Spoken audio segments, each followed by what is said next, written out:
A half-naked masked man has just defeated a monster. A frightened girl nearby, who has most likely had far too many energy drinks, watches and celebrates the downfall of the evil king. The Rey Mysterio look-alike looks proudly as the beast vanishes and the sun emerges from behind the clouds. His name is Sunraku. The strange girl compliments the fighter once more, emphasizing that it's been a long, difficult road, and Sunraku couldn't agree more. Surprisingly, Sunraku then sails to the skies and declares that it's time for Feria to follow the Dark Lord. He then performs a big service for her by altering her terrible face with his foot and informs her that she is the true threat on this planet. We then discover that Sunraku is playing a game. He confidently boasts that he has finally defeated it and exacted revenge for everything the gargoyle has put him through. In this day and age, display-based games are considered archaic, whereas fully immersive VR games have become the norm. Beneath the tiny number of significant works is a large pile of releases whose game concepts fail to match the better graphical technology.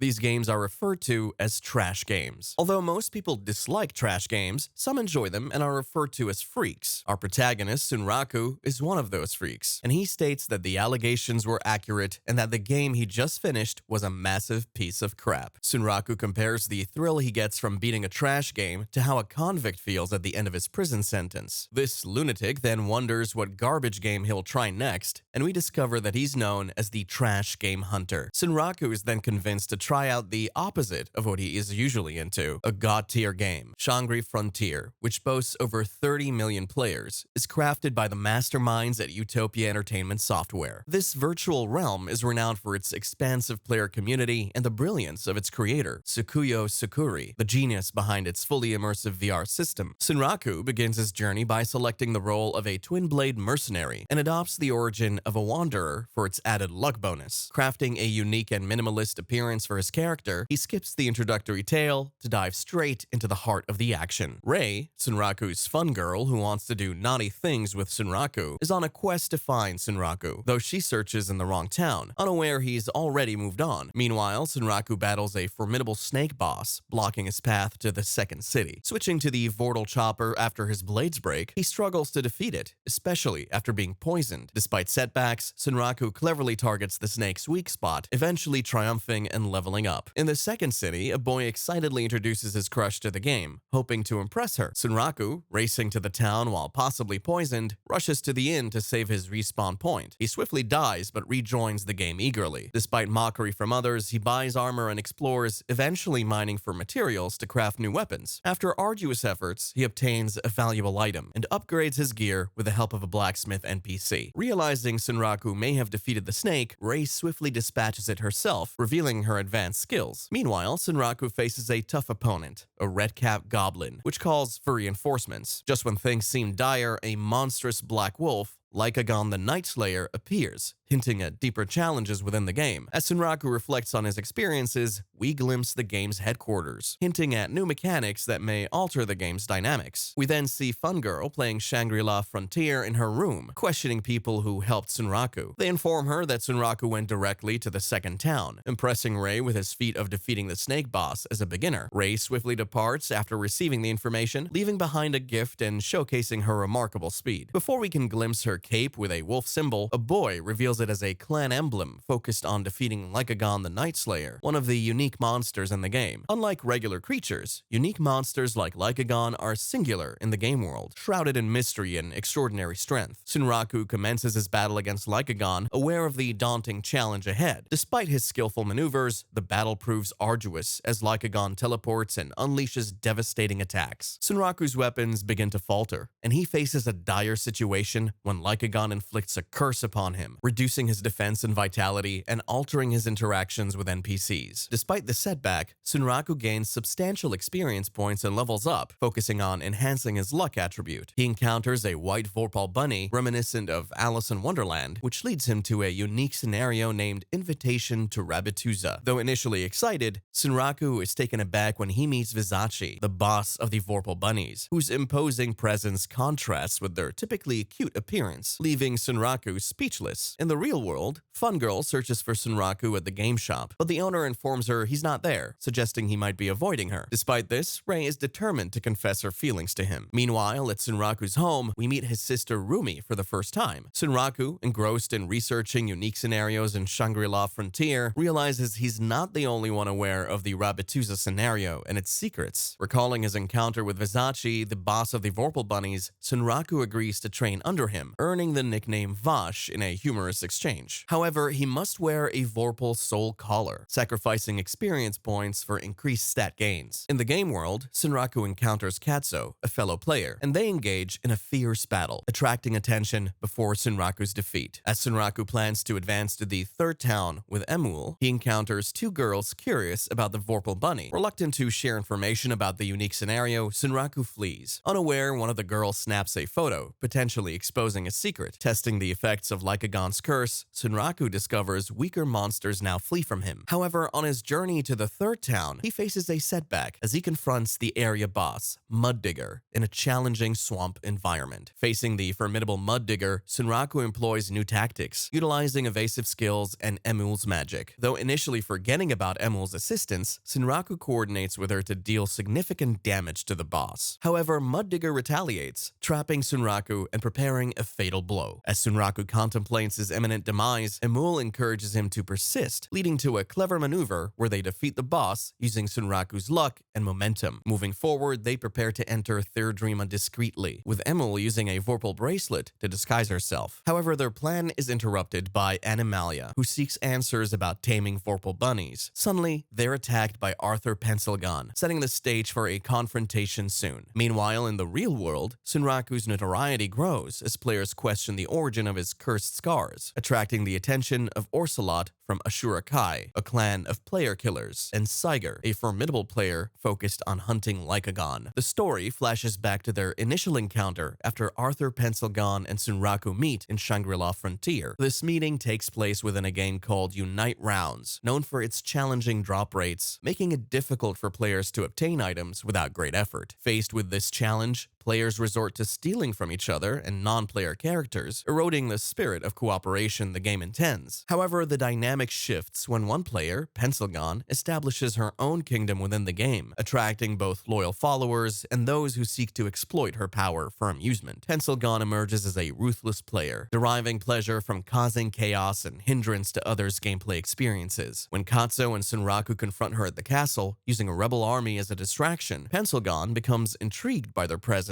and engages them in combat. Though the details of their battle are not fully revealed, it is hinted that Sunraku and Pencilgon reach a stalemate. Back in Shangri-La Frontier, Pencilgon launches a surprise attack on Sunraku, aiming to strike him down. Despite her efforts, Sunraku manages to evade her poison arrows, and Animalia then reveals that Pencilgon holds a formidable reputation as the second in command of the Ashura Kai, earning the nickname the Giant Killer for her past ambushes on higher level players. As the confrontation intensifies, Pencilgon reveals that her leader wants Sunraku to divulge information about a unique scenario, threatening to make him a target until he complies. Sunraku realizes that Pencilgon's aim is to prevent him from reaching the town's gate, which could be his route to escape. With the timely distraction caused by Animalia surprising Emul, Sunraku seizes the opportunity to use his skills to counter Pencilgon's attacks and make a dash for the gate. Despite Pencilgon's attempts to halt him, Animalia intervenes to protect Sunraku and Emul, unwilling to see harm befall her friend. As Sunraku nears the gate, he faces opposition from other members of Ashura Kai. Amidst the chaos, Rei appears and swiftly dispatches one of Sunraku's adversaries, revealing herself as Saiger 100, sent on a mission to find him. Pencilgon acknowledges Sunraku's skills as invaluable and potentially crucial for her own endeavors within Shangri-La Frontier. That's it for today. If you enjoyed the recap, please comment part 2, and I'll see you in the next one.